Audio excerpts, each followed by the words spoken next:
Hello students, चलिए start करते हैं अपने डिसोल्यूशन ऑफ पार्टनरशिप के नेक्स्ट क्वेश्चन नंबर 28 के साथ। Balance sheet of P Q and R as at 31 March 2021 who were sharing profit in the ratio 5:3:1 was. अब यहाँ पर हमारे पास एक बैलेंस शीट है और उसके बाद हमारे पास ये कुछ इन्फॉर्मेशन दे रखी है जिसमें बोला थी partnership dissolve the business, asset को रियलाइज कर लिया जिसमें स्टॉक, डेटर्स, फिक्स्ड एसेट्स ये सब चीज़ें रियलाइज हुई हैं। बिल्स पेबल को हमने सेटल कर दिया है। आउटस्टैंडिंग कोई इलेक्ट्रिसिटी का बिल निकल के आया है और रियलाइजेशन में कुछ एक्सपेंसेस आए हैं। बेटा हमें बोला है प्रिपेयर रियलाइजेशन अकाउंट, पार्टनर का कैपिटल अकाउंट और बैंक अकाउंट। राइट, तो ये हमें 3 लेजर्स बनाने हैं। तो चलिए बिल्कुल सिंपल से क्वेश्चन हैं बेटा, हमने बहुत सारे क्वेश्चन इस तरह के कर लिए। तो सबसे पहला काम हम लोग करने वाले हैं यहाँ पर रियलाइजेशन अकाउंट को यहाँ पे हम प्रिपेयर करेंगे, जिसमें आपको क्या करना है, सबसे पहले जितने भी हमारे रियलाइजेबल एसेट्स हैं उनको ट्रांसफर करना है और जितनी भी आउटसाइडर्स लाइबिलिटीज है उनको हमें रियलाइजेशन अकाउंट में ट्रांसफर करना होगा। तो चलिए सबसे पहले यहां पर जो रियलाइजेशन अकाउंट में चला जाएगा वो चला जाएगा स्टॉक, डेटर्स, बिल्डिंग और प्लांट एंड मशीनरी, जो कि एसेट्स हैं और ये रियलाइजेशन अकाउंट के डेबिट साइड में हमें डालने होते हैं। तो चलिए स्टार्ट करते हैं इसके साथ। स्टॉक, जिसमें जो हमारे पास वैल्यू दे रखी है बेटा वो 19,000 रुपीज़ की दे रखी है। एक तो आपने यहाँ पर ये रियलाइजेशन अकाउंट में ट्रांसफर कर दिया, इसका मतलब ये स्टॉक अकाउंट बंद हो गया, अब ये रियलाइजेशन अकाउंट में आ गया है। इसके बाद है हमारे पास सैंड्री डेटर्स। सैंड्री डेटर्स की जो वैल्यू आपके पास गिवन है वो 42,000 रुपीज़ की गिवन है बेटा। उसके बाद है बेटा हमारे पास इसमें से लेस किया हुआ है provision for doubtful debtors. Right, तो यहाँ पर ये जो प्रोविजन फॉर डाउटफुल डेट जो ये डेटर्स के साथ आया हुआ है बेटा, हम इस प्रोविजन को भी अब लेकर के आएंगे रियलाइजेशन अकाउंट में, क्योंकि डेटर्स के साथ ही है। तो और क्योंकि ये हमारे लिए एक लाइबिलिटी है, फर्म के लिए एक लाइबिलिटी, तो इसको हम लोग रियलाइजेशन अकाउंट के क्रेडिट साइड पर डाल देंगे। तो यहाँ पर आ जाएगा हमारे पास प्रोविजन फॉर डाउटफुल डेटर्स के नाम पर 2,000 रुपीज़। राइट, नेक्स्ट है बेटा हमारे पास बिल्डिंग जो कि 40,000 रुपीज़ की है, प्लांट एंड मशीनरी जो कि वो भी 40,000 रुपीज़ की है। तो चलिए सबसे पहले हम लोग यहाँ पर ले आते हैं बिल्डिंग को। बिल्डिंग जिसकी वैल्यू हमें 40,000 रुपीज़ की गिवन है और प्लांट एंड मशीनरी की वैल्यू भी हमें 40,000 रुपीज़ ही गिवन है। तो सबसे पहले तो हम लोगों ने यहाँ पर ये सारे एसेट्स को ट्रांसफर कर लिया। हे स्टूडेंट्स, अगर आप भी सीए फाउंडेशन के मई 2020 अटेम्प्ट में अपना लक ट्राई करने वाले हैं तो यहाँ पर आपको टॉपर बनने का एक बहुत सुनहरा अवसर मिल रहा है, जहाँ पर अनअकैडमी का टॉपर्स बैच आ गया बेटा। ये बैच 5 जनवरी से स्टार्ट होने वाला है, जहाँ पर आपको बहुत ही टॉप क्लास के एजुकेटर्स यहाँ पर ट्रेन करेंगे और मई अटेम्प्ट में आउट परफॉर्म करने में आपकी बहुत मदद करेंगे। ये एक बिल्कुल परफेक्ट प्लान है आपका मई 2022 के एग्जाम को क्लियर करने का, जहां पर आपको बहुत ही सिस्टमैटिक वे में स्टडीज कराई जा रही है और इसके लिए आपको प्लस सब्सक्रिप्शन मिलेगा बेटा। आपके पास 6 मंथ्स, 12 मंथ्स और 24 मंथ्स के सब्सक्रिप्शन के ऑप्शंस अवेलेबल हैं। इसके अलावा आपके पास एक और ऑप्शन होगा जो कि एक आइकॉनिक सब्सक्रिप्शन का ऑप्शन है, जिसका डिटेल्स डिस्क्रिप्शन में दिए गए लिंक्स में जाकर के आपको मिल जाएगा बेटा। इसके साथ साथ एक लाइव मेंटरिंग प्लेटफॉर्म भी जल्दी आने वाला है, जहां पर 1-to-1 लाइव मेंटरिंग होगा। आप अपने डाउट्स को 1-to-1 सॉल्व कर सकते हैं। इवैल्यूएटेड टेस्ट होंगे, वहां पर आपको प्रिंटेड बुक्स प्रोवाइड की जाएंगी। इंडस्ट्री में जो भी एक्सपर्ट्स हैं उन एक्सपर्ट से आपको सेशंस करवाए जाएंगे और भी बहुत कुछ यहाँ पर मिलने वाला। Live classes, weekly test, study materials और रिकॉर्डेड वीडियोस का अनलिमिटेड एक्सेस और बहुत ही स्ट्रक्चर्ड कोर्स होगा जो कि आपको पूरी तरह से हेल्प करेगा आगे के फाउंडेशन को क्लियर करने के लिए। तो इसके लिए आपको अनअकैडमी के ऐप को डाउनलोड करना होगा और वहां पर जब आप इसमें सब्सक्राइब करेंगे तो आप 10% का एक स्पेशल डिस्काउंट ले सकते हैं। उसके लिए आपको मेरा कोड नीरज 2022 को यूज करना है, जिसका डिटेल्स डिस्क्रिप्शन में भी गिवन है बेटा। तो चलिए बेटा आगे कंटिन्यू करते हैं हम लोग अपने क्वेश्चंस के साथ। क्या अब अगर आप यहाँ पर देखेंगे तो आउटसाइडर लाइबिलिटीज को लेकर के आना है हमें। आउटसाइडर लाइबिलिटीज में एक तो हमारे पास बिल्स पेबल है बेटा 40,000 रुपीज़ के और लोन है एक बैंक से जो कि 30,000 रुपीज़ का है। इसके अलावा जनरल रिजर्व और कैपिटल अकाउंट्स तो हमारे पार्टनर से रिलेटेड है, जिनको हम लोग रियलाइजेशन अकाउंट में ट्रांसफर नहीं करते बेटा। राइट, तो हमें यहाँ पर इन दोनों चीज़ों को लेकर आना है। एक तो हमारे पास आ गया बिल्स पेबल, क्योंकि ये लाइबिलिटीज है इसलिए क्रेडिट साइड पर आ जाएंगी। तो बिल्स पेबल्स जिसकी वैल्यू हमारे पास 40,000 रुपीज़ की गिवन है बेटा। और सेकंड जो हमारे को गिवन है वो लोन फ्रॉम बैंक है बेटा, लोन फ्रॉम बैंक। और इस लोन फ्रॉम बैंक की वैल्यू हमारे को 30,000 रुपीज़ दे रखी है हमारी बैलेंस शीट के अंदर। बस बेटा, सबसे पहला काम तो हमारा यहाँ पर ये हो गया जिसमें हम लोगों ने एसेट्स और लायबिलिटीज को यहाँ पर ट्रांसफर कर लिया। अब हमें इनको रियलाइज करना है और वो रियलाइजेशन जैसे भी हमें इंस्ट्रक्शन दे रखी होंगी हम उसके बेसिस पर करते हैं। तो यहाँ पर अगर आप देखेंगे तो एसेट जो रियलाइज हुए उसमें से स्टॉक 23,400 रुपीज़, चलो एक एक करके साथ साथ लिखेंगे। तो जब भी आप रियलाइजेशन करते हैं तो उससे आपको पैसा आता है और वो पैसा कहाँ पर आएगा, आपके बैंक अकाउंट में आएगा, राइट। तो यहाँ पर आपने डाल दिया सीधा सीधा बैंक अकाउंट। और इसमें क्या क्या आ रहा है बेटा, इसमें आपके पास आ रहा है एक तो स्टॉक जिसमें जो वैल्यू रियलाइज हो रही है वो 23,400 रुपीज़ की हो रही है। इसके बाद है आपके पास डेटर्स जो कि 50% पर रियलाइज हुए बेटा। तो डेटर्स 50% पर रियलाइज होने का मतलब क्या है कि जितने भी आपके पास यहाँ पर डेटर्स हैं, ये 42,000 रुपीज़ के डेटर्स हैं, इसमें से 50% के ही पैसे मिले हैं, बाकी के पैसे नहीं मिले। यानी 42,000 का 50% अगर आप निकालेंगे तो 21,000 रुपीज़ के ही डेटर्स का पैसा आया है। तो यहाँ पर आ गया हमारे पास डेटर्स 21,000 रुपीज़ जो कि रियलाइज हो पाए हैं। इसके अलावा आपको यहां पर दे रखा है fixed assets 10% less than their book value. अब फिक्स्ड एसेट्स का मतलब, फिक्स एसेट्स में बेटा बिल्डिंग और प्लांट एंड मशीनरी ये दोनों आ जाते हैं। ये दोनों के दोनों हमारे फिक्स एसेट्स हैं। तो इन दोनों की वैल्यू जो हमें मिली है वो 10% लेस मिली है इस बुक वैल्यू से। इसका मतलब अगर मैं फिक्स एसेट्स की बात करूं तो टोटल फिक्स एसेट्स मेरे 80,000 रुपीज के बन रहे हैं और इस 80,000 रुपीज में से 10% हमें कम मिला, यानी 8,000 रुपीज हमें 80,000 रुपीज का 10% कम मिल रहा है। तो हमें कितना मिल गया इफेक्टिवली, 72,000 रुपीज मिल गया। तो यहां पर जो मेरे पास फिक्स्ड एसेट्स रियलाइज हुए हैं बेटा वो 72,000 रुपीज के हुए हैं, जो कि 10% कम है इनकी ओरिजिनल बुक वैल्यू, यानी 80,000 रुपीज में से 10% को लेस कर करके 72,000 रुपीज हमने यहां पर कंसीडर कर लिया बेटा। तो ये तो हो गई बात बेटा सारे एसेट्स के रियलाइजेशन की। इसके बाद अब हम बात करते हैं इनकी लाइबिलिटीज की, जिसमें हमें बोला है कि बिल्स पेबल को 32,000 रुपीज में रियलाइज किया है। तो इसका मतलब यहां पर आपने जो पेमेंट किया है तो वो भी बैंक अकाउंट से किया होगा। तो यहां पर जो पेमेंट हुआ है उसमें सबसे पहला बिल्स पेबल की पेमेंट हुई है जो कि 32,000 रुपीज आपने जिसमें पे किए हैं। तो ये 32,000 रुपीज यहां पर आ गए। ये रियलाइजेशन के डेबिट साइड पर आता है जब भी हम लोग पेमेंट करते हैं। इसके बाद हमें क्या बोला हुआ है इसमें, there was an outstanding bill of electricity of ₹800 which was paid. यहाँ पर हमारे पास एक आउटस्टैंडिंग इलेक्ट्रिसिटी बिल भी बताया हुआ है बेटा 800 रुपीज़ का, जिसको हमने पे किया। तो चलिए उसको भी हमने पे किया होगा। तो यहाँ पर इसका मतलब ये जो आउटस्टैंडिंग इलेक्ट्रिसिटी का बिल है वो हमने 800 रुपीज़ का पे किया, तो वो भी आपका बैंक अकाउंट से चला गया होगा। आगे अगर देखें यहाँ पर रियलाइजेशन के एक्सपेंसेस आए हैं 1250 रुपीज़ के, तो इसको आप अलग से लिखेंगे बेटा।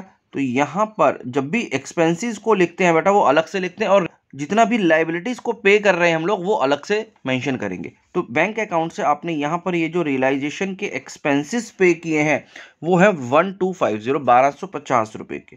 तो 1250 रुपीज़ आपने एक्सपेंसेस के पे कर दिए हैं। इसके अलावा अगर आप यहाँ पर देखेंगे तो कोई और अगर आपको लाइबिलिटी ऐसी मिलती है जिसको अभी तक आपने पे नहीं किया तो उसको भी आपको पे करना पड़ेगा, जिसमें ये लोन फ्रॉम बैंक है बेटा 30,000 रुपीज़ का, तो आपने उसको भी यहाँ पर पे किया होगा।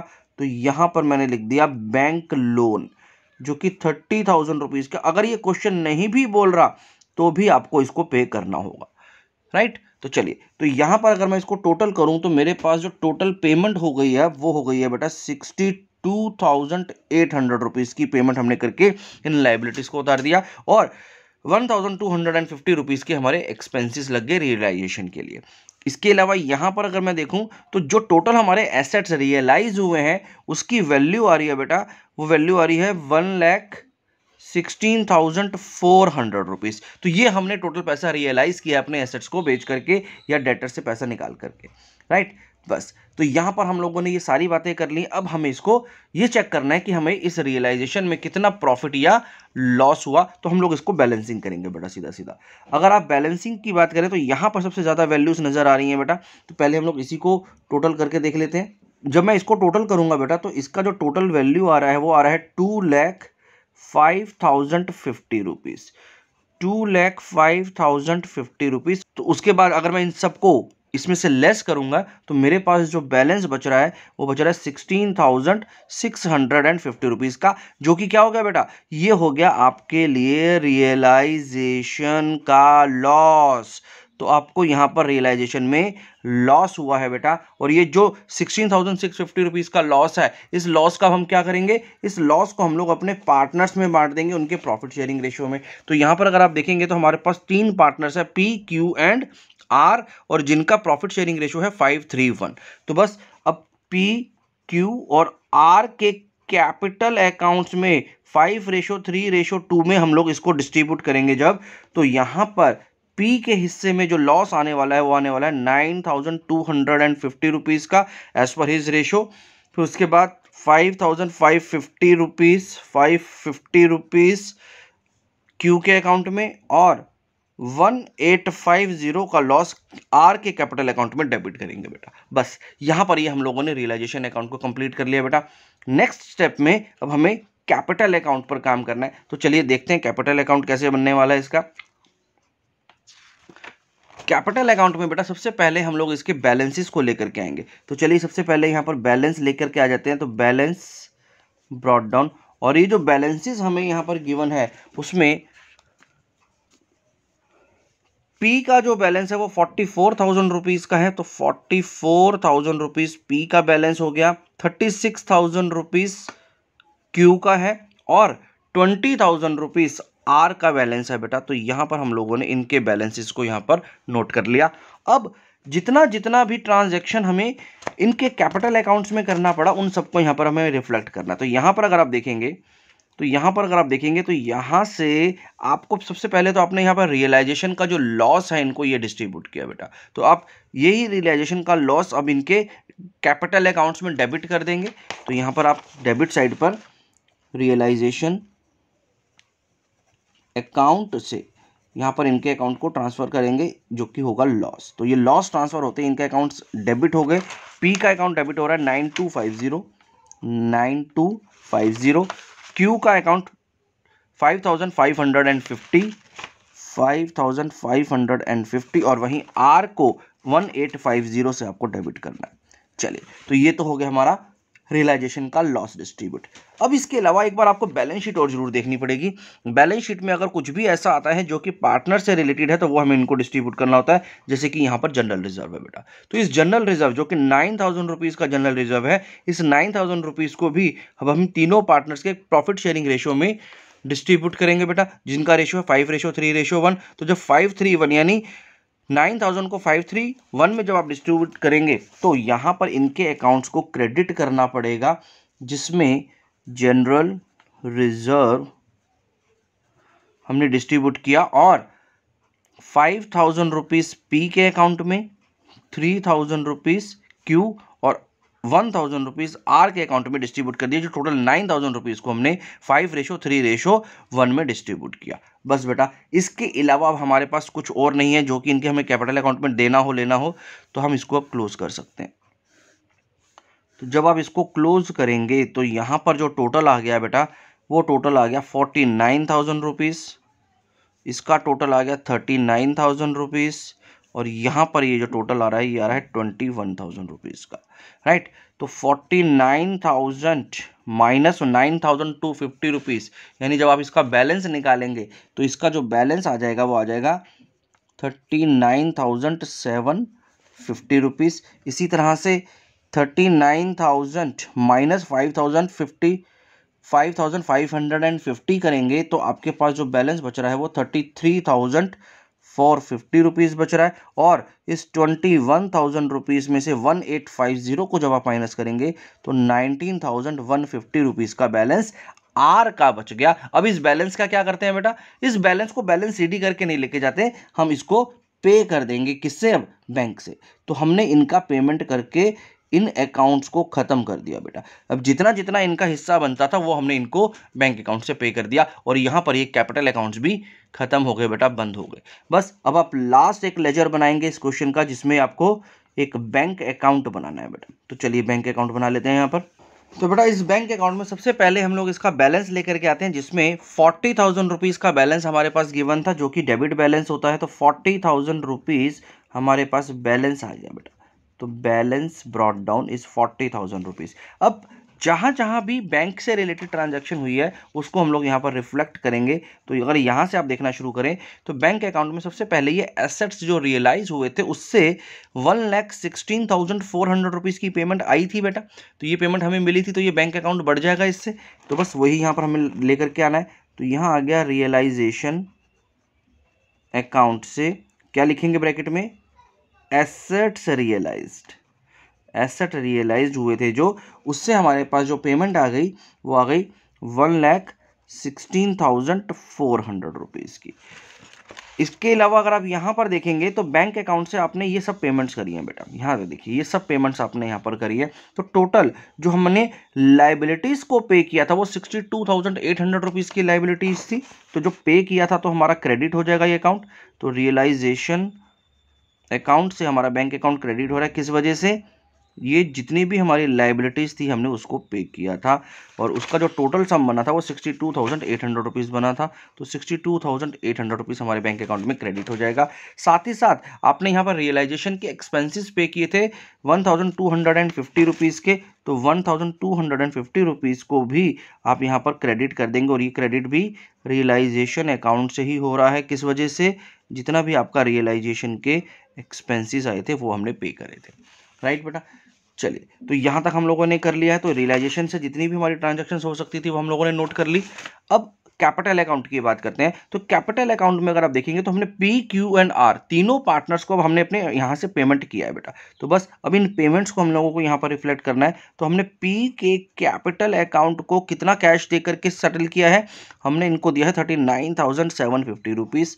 वहीं पर क्यू को जो पेमेंट मिली है हमारी तरफ से उसके अकाउंट को सेटल करने के लिए, वो हमने पे किया है 33,450। और आर के कैपिटल अकाउंट में हमने 19,150 रुपीज़ डाले हैं बेटा। ख़त्म हो गया काम। बस अब जब आप इसको टोटल करेंगे बेटा, अब जब आप इस बैंक अकाउंट की दोनों साइड्स को टोटल करेंगे तो यहाँ पर आप देखेंगे क्या निकल के आता है। तो जब आप इसको टोटल करेंगे तो आपके पास ये वाला जो टोटल आ रहा है वो आ रहा है 1,56,400 रुपीज़, और इसी तरह से 1,56,400 रुपीज़ का टोटल डेबिट साइड का भी आएगा। इसका मतलब यहाँ पर अब कोई बैलेंस नहीं बचा, दोनों का टोटल एक जैसा आ गया। तो यहाँ पर अब कुछ भी बैंक में बैलेंस नहीं बचा, तो यानी बैंक अकाउंट भी अब आपका क्लोज हो गया बेटा। चलिए तो यहाँ पर हम लोगों ने इस क्वेश्चन को कंप्लीट किया बेटा। नेक्स्ट क्वेश्चन की तरफ बढ़ते हैं। Question number 29। Ashu and Harish are partner sharing profit and losses as 3:2। They decided to dissolve the firm on 31st March 2021. Their balance sheet as on above date was। अब ये हमारे पास इनकी बैलेंसेस दे रखे हैं डिफरेंट अकाउंट्स के। अब यहाँ पर देख लेते हैं क्या बोल रहा है। Ashu is to take over the building machinery and furniture to taken by Harish. उसकी एक वैल्यू दे रखी है। Ashu agree to pay creditors and Harish agree to meet bank overdraft. Stock and investments are taken by both the partners in profit sharing ratio. Debtors को हमने realise किया, expenses पे किए, और अब हमें मांगा है प्रिपेयर नेसेसरी लेजर अकाउंट्स। तो चलिए नेसेसरी लेजर अकाउंट्स में आपको मालूम है एक तो आपको रियलाइजेशन अकाउंट, एक आपको कैपिटल अकाउंट, और आपको यहाँ पर बनाना पड़ेगा कैश अकाउंट बेटा। राइट, तो चलिए इन तीनों अकाउंट्स को यहाँ पर बनाते हैं और इस क्वेश्चन को भी कंप्लीट करते हैं। तो बेटा इस रियलाइजेशन अकाउंट में भी हम सबसे पहले एसेट्स और लाइबिलिटीज को यहाँ पर ट्रांसफर करेंगे। तो यहाँ पर अगर मैं देखूँ तो building, machine, furniture, stock, investment और डेटर्स, ये सभी के सभी एसेट्स ऐसे हैं जिनको रियलाइज किया जा सकता है, जिनको कैश में कन्वर्ट किया जा सकता है। तो इन सबको हम लोग यहाँ पर ट्रांसफर कर देंगे रियलाइजेशन अकाउंट में डेबिट साइड पर, कैश को छोड़ करके। तो चलिए पहले इन सभी एसेट्स को वहाँ पर ट्रांसफर कर देते हैं। सबसे पहला है यहाँ पर बिल्डिंग। तो यहाँ पर हमने लिखा बिल्डिंग। तो बिल्डिंग आ गई हमारे पास, जिसकी वैल्यू 80,000 रुपीज़ की गिवन है बेटा। उसके बाद गिवन है मशीनरी। तो मशीनरी अकाउंट में आपका जो बैलेंस गिवन है वो 70,000 रुपीज़ का गिवन है बेटा। इसके बाद है हमारे पास फर्नीचर। फर्नीचर की जो वैल्यू आपके पास गिवन है वो 14,000 रुपीज़ की गिवन है बेटा। फिर है आपके पास स्टॉक जो कि है 20,000 रुपीज़ का। इन्वेस्टमेंट जिसमें 60,000 रुपीज़ का वैल्यू गिवन है, और है डेटर्स 48,000।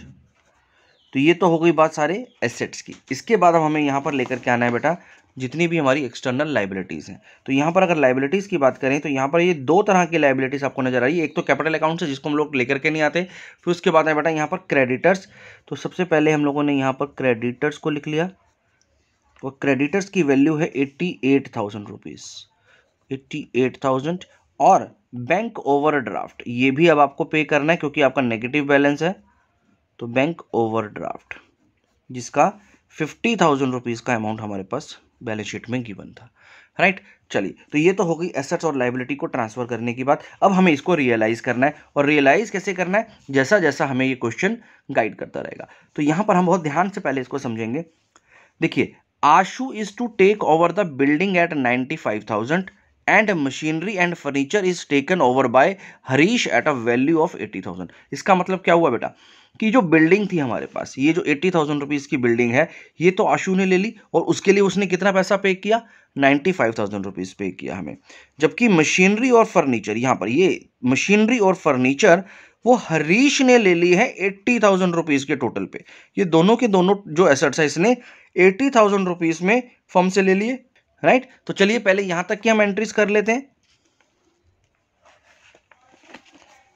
तो यहां पर सबसे पहले अगर मैं देखूं तो पहले आशु के अकाउंट को यहां पे लिख लेते हैं। तो आशु के कैपिटल अकाउंट में अब एडजस्टमेंट करना पड़ेगा क्योंकि यहां पर उसने हमसे क्या लिया है बेटा, उसने हमसे बिल्डिंग ली है। यहां पर एक बार मेंशन कर देते हैं पहले अलग से कि बिल्डिंग ली है उसने हमसे 95,000 रुपीज़ की वैल्यू की, ठीक है। 95,000 रुपीज़ में आशु के कैपिटल अकाउंट में हमने बिल्डिंग को डेबिट किया है और रियलाइजेशन अकाउंट को क्रेडिट किया।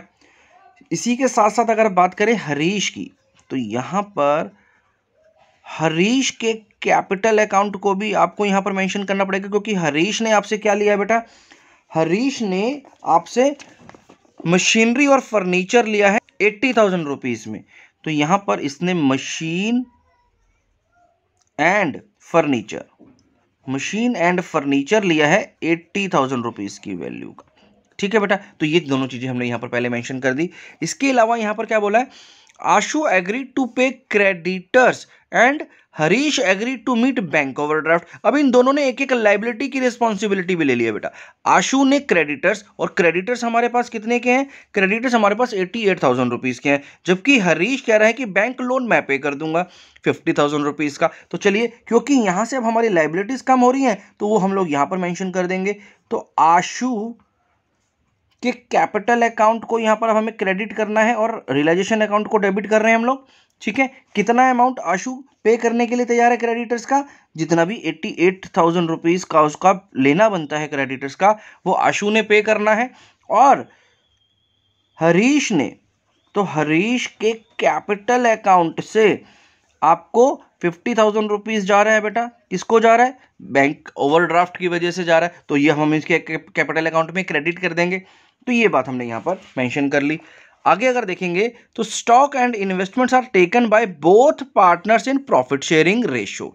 अब यहां पर स्टॉक और इन्वेस्टमेंट देखो, ये दोनों स्टॉक और इन्वेस्टमेंट 20,000 और 60,000, यानी टोटल 80,000 रुपीज का स्टॉक एंड इन्वेस्टमेंट का वैल्यू है, जिसे अब इन दोनों पार्टनर्स ने मिलकर के ले लिया अपने प्रॉफिट शेयरिंग रेशियो में। और इनका प्रॉफिट शेयरिंग रेशियो क्या है बेटा, 3:2। यानी इस 80,000 रुपीज के एसेट्स को भी ये लोग ले गए।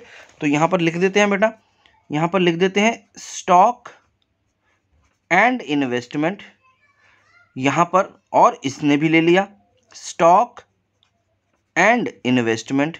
कितने कितने वैल्यू का लिया बेटा इन्होंने, अपने अपने प्रॉफिट शेयरिंग रेशियो में, जो कि टोटल वैल्यू 80,000 रुपीज की थी, उस 80,000 रुपीज को 3:2 में इन्होंने बांट लिया। तो इसका मतलब 48,000 रुपीज में स्टॉक एंड इन्वेस्टमेंट आशु ने लिया और 32,000 रुपीज का हरीश ने ले लिया बेटा। तो यहां पर इन दोनों ने अपने अपने पास ये एसेट रख लिए बेटा, और जो जो एसेट्स इन्होंने अपने पास रखे, हम उन एसेट्स की वैल्यू से हम इनके कैपिटल अकाउंट को डेबिट कर देंगे। तो टोटल जो आशु के कैपिटल अकाउंट को डेबिट किया हमने, वो किया 1,43,000 रुपीज से।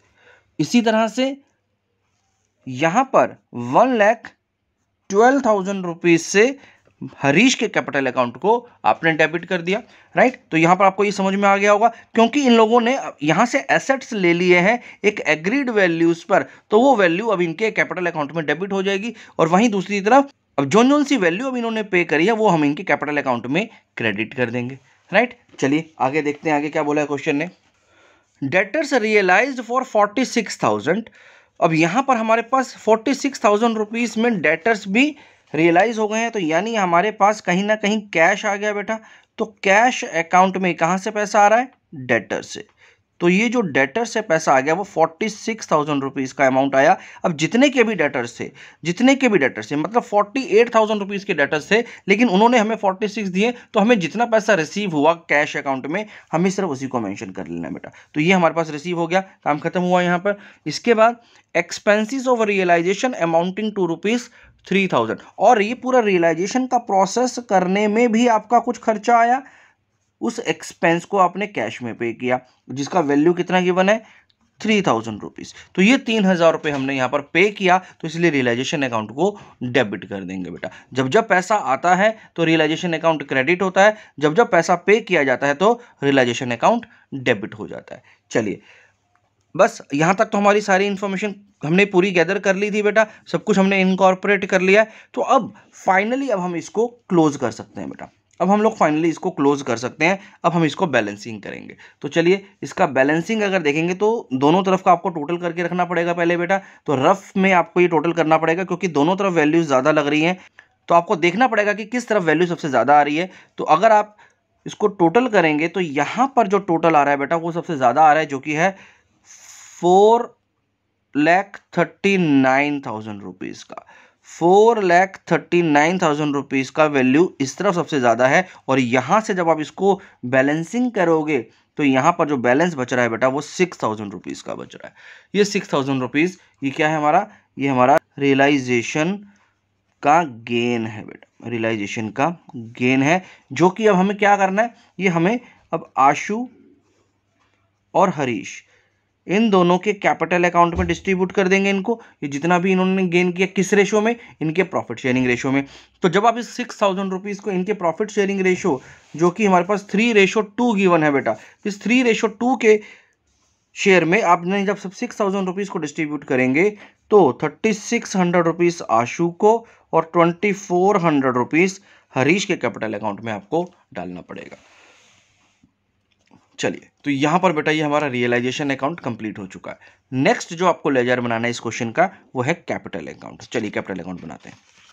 तो चलिए बेटा, इनके कैपिटल अकाउंट के सबसे पहले हम यहाँ बैलेंसेस लेकर के आते हैं। तो यहाँ बैलेंसेस अगर हम देखेंगे तो आशु का जो कैपिटल का बैलेंस गिवन है वो 1,08,000 रुपीज़ है, और वहीं हरीश का बैलेंस है 54,000 रुपीज़ का। तो यहाँ पर हम लोग इनके बैलेंसेस को लिख लेते हैं पहले। बैलेंस ब्रॉट डाउन, जिसमें आशु का गिवन है 1,08,000 रुपीज़ और वहीं हरीश का गिवन है 54,000 रुपीज़ का बैलेंस। चलिए, अब जैसा जैसा कि रियलाइजेशन अकाउंट में हम लोगों ने देखा, बिल्कुल उसी तरह से हम लोग यहाँ पर इसको लेकर के आएंगे। देखें, आशु के कैपिटल अकाउंट को आपने यहाँ पर डेबिट करना है, क्योंकि उसने कुछ एसेट्स ले लिए थे बेटा हमसे, और उस किस वैल्यू के एसेट्स है? 1,43,000 रुपीज़ के। तो 1,43,000 रुपीज़ आपके आशु के कैपिटल अकाउंट में डेबिट हो गए बेटा। कहाँ से? रियलाइजेशन अकाउंट से। ये हो गया हमारे पास रियलाइजेशन अकाउंट से ट्रांसफर। यहाँ पर हम लोगों ने क्या लिखा? Assets taken over. जो भी इसने एसेट्स लिए थे हमसे, उसके बदले में हमने इसके अकाउंट को डेबिट कर दिया बेटा। इसी तरह से हरीश ने भी कुछ एसेट्स लिए थे आपसे, जिसकी वैल्यू थी 1,12,000 rupees.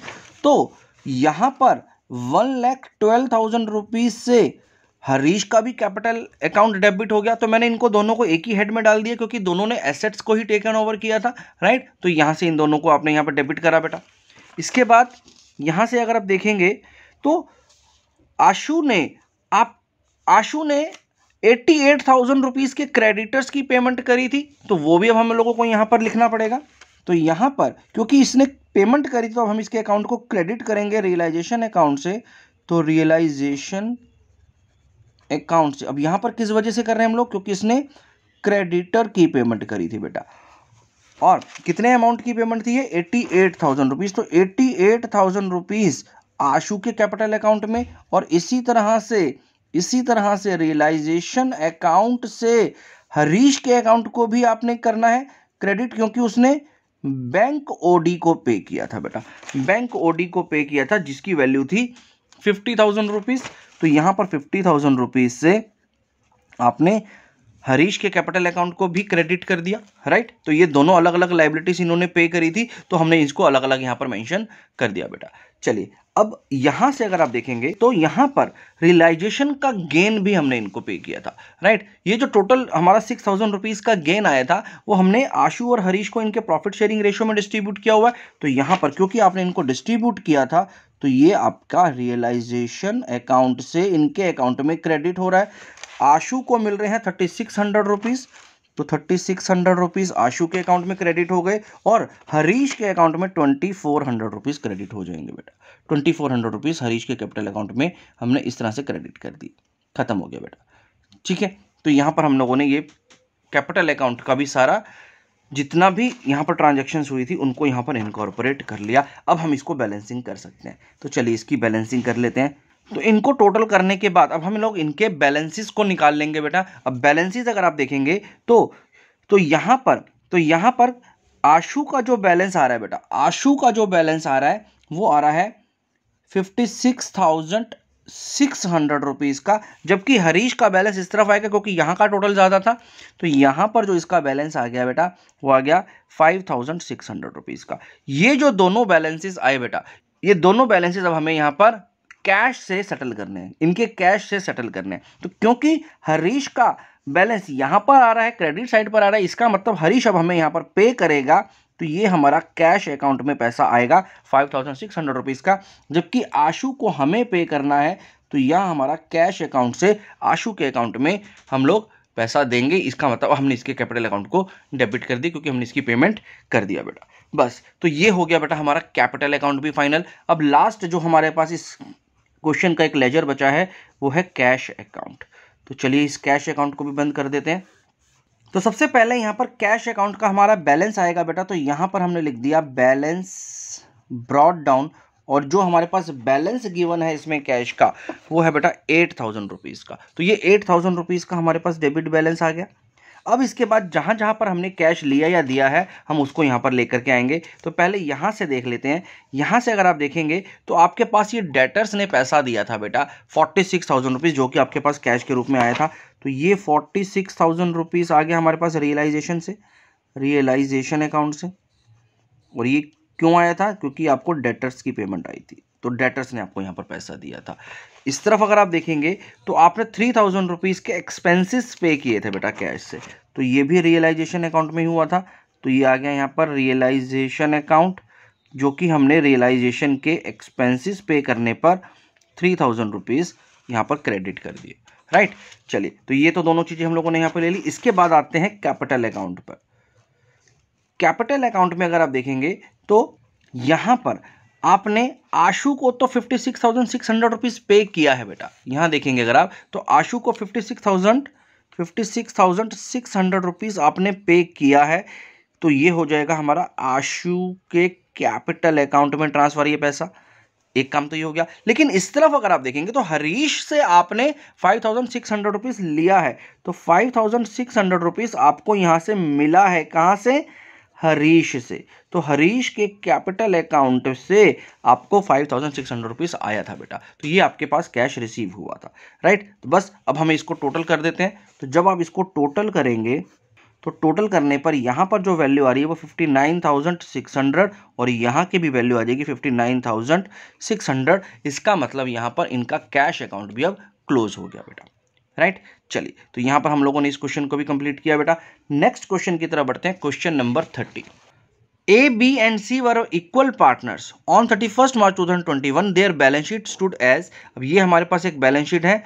The firm was dissolved on the above date on the following terms. तो यहाँ पर हमारे पास कुछ एक ट्रांजेक्शन्स दे रखी हैं, कुछ टर्म्स दे रखी हैं बेटा। ये सब टर्म्स हमें एक एक करके पढ़नी होगी। अभी हमें बोला है यहाँ पर prepare realisation account, partners capital account and cash account showing how the accounts would finally be settled among the partners. तो चलिए अब हम लोगों को एक एक करके ये तीनों लेजर्स बनाने हैं तो स्टार्ट करते हैं हम लोग पहले रियलाइजेशन अकाउंट से, और साथ ही साथ हम लोग फिर इन ट्रांजैक्शन को भी समझ लेंगे बेटा। तो सबसे पहले आप रियलाइजेशन अकाउंट का एक फॉर्मेट बना लेंगे। तो चलिए बेटा, अब यहाँ पर रियलाइजेशन अकाउंट में हम सबसे पहले जितने भी एसेट्स और लायबिलिटीज हैं उनको ट्रांसफर करेंगे। तो यहाँ पर अगर आप देखेंगे तो कैश को तो नहीं लेकर के आना होता आपको, क्योंकि कैश ऑलरेडी लिक्विड फॉर्म में होता है। स्टॉक, डेटर्स, इन्वेस्टमेंट, फर्नीचर और बिल्डिंग, ये कुछ ऐसे एसेट्स हैं जिनको आपको यहाँ पर ट्रांसफर करना पड़ेगा। बीच में ये जो लोन टू ए है बेटा, ये क्योंकि पार्टनर का लोन है तो इसको हम लोग अभी यहाँ पर नहीं लेकर के आएंगे, इसको बाद में अलग से कैपिटल अकाउंट में सेटल कर लेंगे, राइट। तो पहले इन सभी एसेट्स को यहाँ पर ले आते हैं। यहाँ पर सबसे पहले आपके पास आ गया है स्टॉक, जिसकी वैल्यू है 20,100 रुपीज़ की। इसके बाद है आपके पास डेटर्स जिसकी वैल्यू आपके पास 62,600 रुपीज़ गिवन है, 62,600 रुपीज़। फिर लोन को हमें नहीं लेना है क्योंकि ये पार्टनर का लोन है। फिर आ गया इन्वेस्टमेंट 16,000 रुपीज़, इन्वेस्टमेंट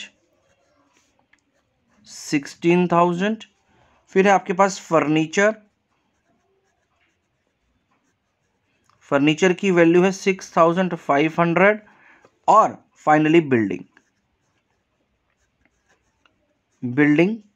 23,500 रुपीज़ की वैल्यू की है। तो यहाँ पर हम लोगों ने सबसे पहले तो एसेट्स को ट्रांसफ़र कर लिया बेटा। इसके बाद अब हमारे पास आना है यहाँ पर लायबिलिटीज़ ने, राइट। तो यहाँ पर देखेंगे तो लायबिलिटीज़ के नाम पर सिर्फ एक ही लायबिलिटी आपको नज़र आ रही है, जो कि है क्रेडिटर्स, क्योंकि रिजर्व और कैपिटल पार्टनर से रिलेटेड है, इनको हम लोग लेकर के नहीं आते।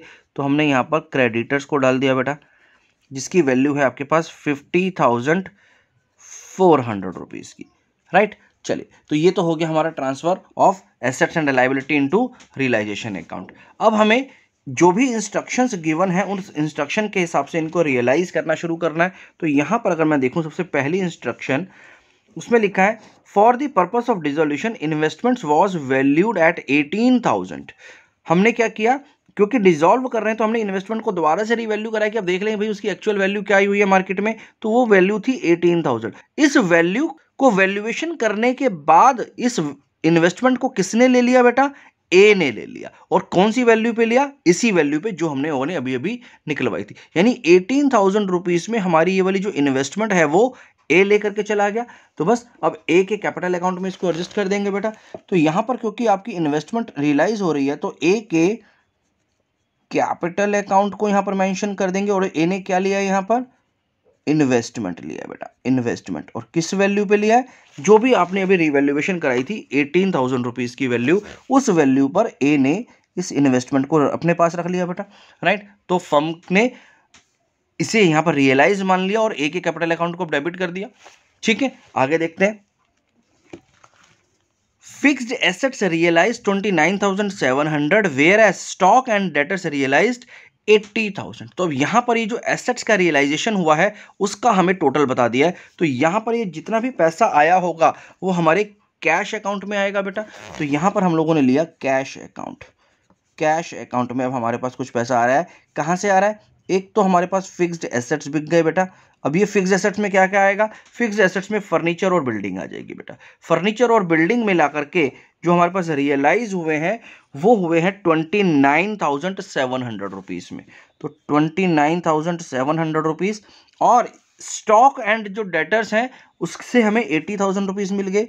तो यहाँ पे हमने डाला स्टॉक एंड डेटर्स, जिससे हमें मिले हैं 80,000 रुपीज़।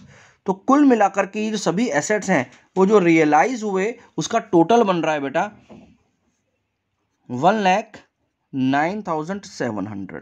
1,09,700 रुपीज़ में हमारे ये सब एसेट्स रियलाइज हो गए, जिसका कैश हमें रिसीव हुआ बेटा।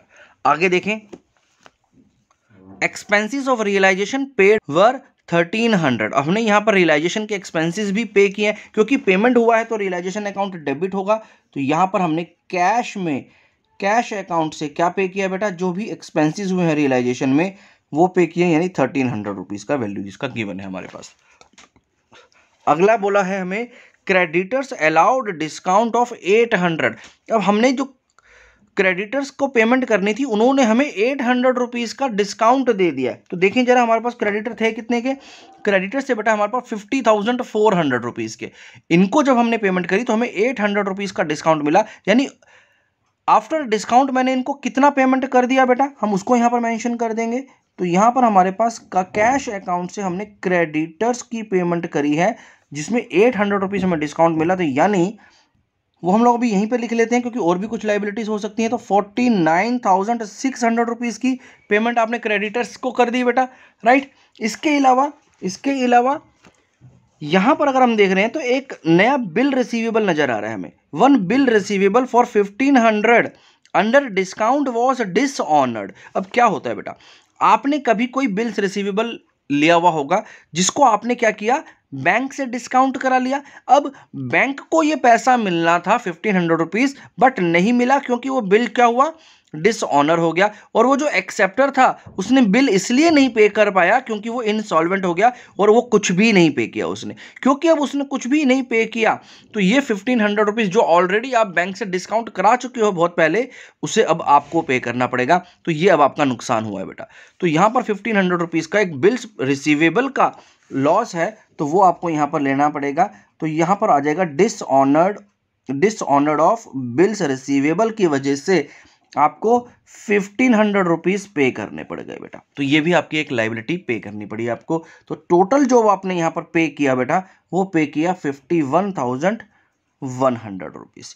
तो 51,100 रुपीज़ से आपने ये सारी लाइबिलिटीज़ को भी उतार दिया, खत्म हो गया बेटा। यहाँ पर अब और कोई भी ऐसा पॉइंट नहीं है जो हमने छोड़ा हो, हम सारे के सारे पॉइंट डिस्कस करके यहाँ पर इनकॉर्पोरेट कर चुके हैं। अब हम लोग इस अकाउंट को फाइनल कर सकते हैं। तो चलिए अब इसको टोटल करते हैं। सबसे पहले जब हम टोटल करेंगे तो इस तरफ की वैल्यूज बहुत ज़्यादा नजर आ रही है, तो पहले इसी को टोटल कर लेते हैं। तो यहाँ पर जब मैं टोटल करूँगा तो मेरे पास जो टोटल वैल्यू आ रही है इसकी, वो आ गई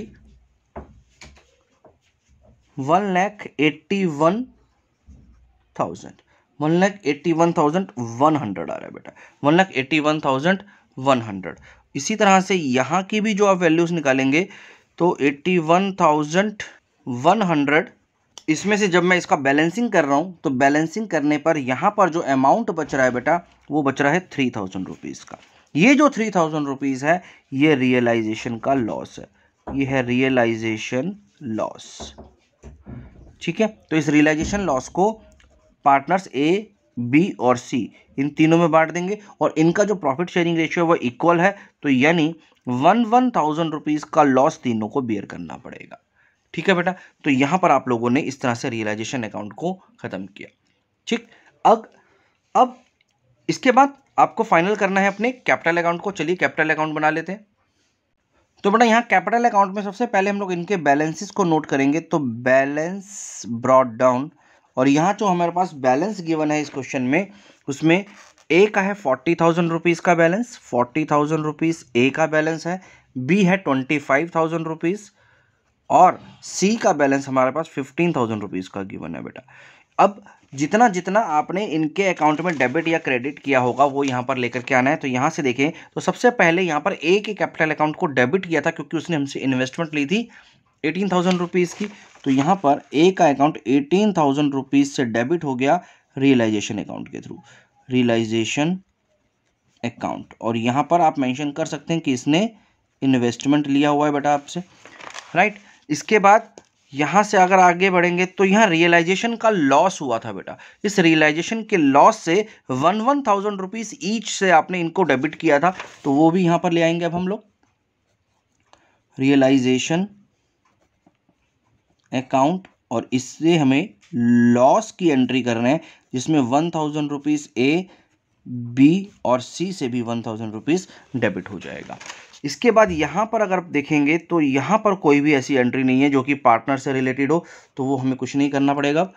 अब जरा बैलेंस शीट को एक बार देख लेते हैं कि बैलेंस शीट में तो कोई ऐसा कंपोनेंट नहीं है जो कि पार्टनर के कैपिटल अकाउंट में एडजस्ट होना हो। यहाँ पर कैपिटल अकाउंट में यहाँ देखो ये रिजर्व आ रहा है बेटा, ये 12,000 रुपीज़ का एक रिजर्व है जो कि इनमें इक्वल बढ़ जाएगा क्योंकि इनका प्रॉफिट शेयरिंग रेशियो क्या है बेटा, इक्वल है, राइट। तो 12,000 रुपये को हम लोग इनको इक्वली क्रेडिट कर देंगे। तो यहाँ आ गया हमारे पास जनरल रिजर्व,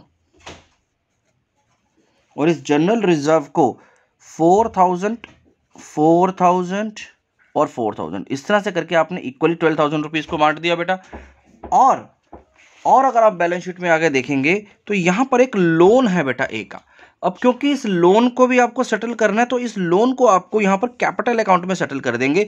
ये 10,000 रुपीज अब आप इससे क्योंकि लेना है आपने यहां पर ए को लोन दिया हुआ है बेटा, तो क्योंकि आपने इसको लोन दिया हुआ है तो ए के लोन अकाउंट को भी अब यहां पर सेटल करके यानी 10,000 रुपीज हम इसके कैपिटल अकाउंट में एडजस्ट कर देंगे। ये 10,000 रुपीज हमने एक अकाउंट में डेबिट करना है बेटा, राइट। आई होप आपको ये बात समझ में आ गई होगी।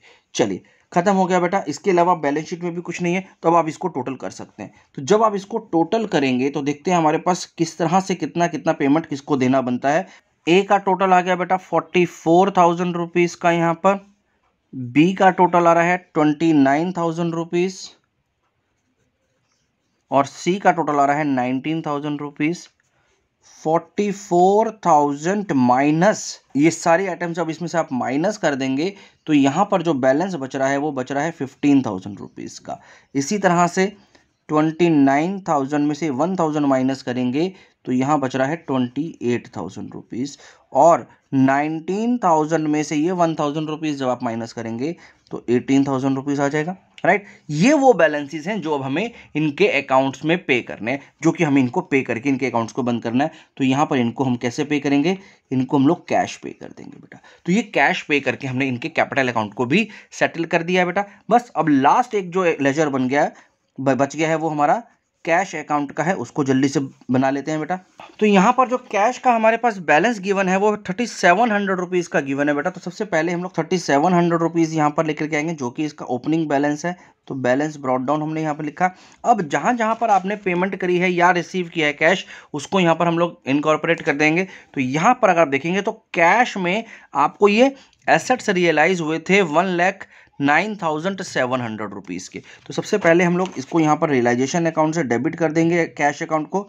तो रियलाइजेशन अकाउंट से क्योंकि आपके एसेट्स रियलाइज हुए थे 1,09,700 रुपीज़ में, राइट। इसके अलावा अगर आप यहाँ देखेंगे तो आपने यहाँ पर ये कैश की पेमेंट्स की हुई है। एक तो आपने यहाँ पर रियलाइजेशन के एक्सपेंसेस थे 1,300 रुपीज़ के, वो पे किए थे तो ये भी रियलाइजेशन अकाउंट से आ जाएगा। तो ये आ गया रियलाइजेशन अकाउंट से जो भी आपने एक्सपेंसेस पे किए थे 1,300 रुपीज़ के। और दूसरी जो एंट्री आ जाएगी यहाँ पर रियलाइजेशन अकाउंट में वो आ जाएगी जो आपने लाइबिलिटीज़ को पे किया था, और वो जो लाइबिलिटीज़ पे करी थी वो 51,100 रुपीज़ की थी बेटा, ठीक है। तो ये हमने पेमेंट करी थी। इसके अलावा तो और कुछ भी नहीं है यहाँ पर कैश से रिलेटेड। अब कैपिटल अकाउंट को चेक कर लेते हैं। कैपिटल अकाउंट के लिए हमने यहाँ पर इन तीनों पार्टनर्स को इनका जितना बैलेंस बचता था वो पे कर दिया। तो सबसे पहले ए की बात करते हैं। तो ए के कैपिटल अकाउंट में जो पैसा गया है वो 15,000 रुपीज़ का गया है। बी को जो आपने पे किया है वो अमाउंट था 28,000 रुपीज़ का, और इसी तरह से सी को भी आपने यहाँ पर कैपिटल अकाउंट का बैलेंस पे करके इसके अकाउंट को भी सेटल किया था 18,000 रुपीज़ में, ठीक है बेटा। चलिए खत्म हो गया यहाँ पर काम। अब बस अब इसको आप टोटल करना है आपको। तो जब आप इसको टोटल करेंगे बेटा तो इसका टोटल हमेशा मैच करता है बेटा। तो देखें यहाँ पर क्या टोटल आ रहा है। इसका जो टोटल आ रहा है वो आ रहा है 1,13,400, 1,13,400 दोनों का टोटल मैच करेगा बेटा। और इसका मतलब अब आपका कैश का बैलेंस भी जीरो हो गया है, यानी कैश अकाउंट भी एंड में खत्म हो गया। बस बेटा, तो ये था हमारा क्वेश्चन नंबर 30 का आंसर। आई होप आपको ये तीनों के तीनों क्वेश्चन इस वीडियो में जो हमने आज डिस्कस किए वो अच्छे से समझ में आ गए होंगे। नेक्स्ट क्वेश्चन को नेक्स्ट वीडियो में करेंगे। Thank you very much.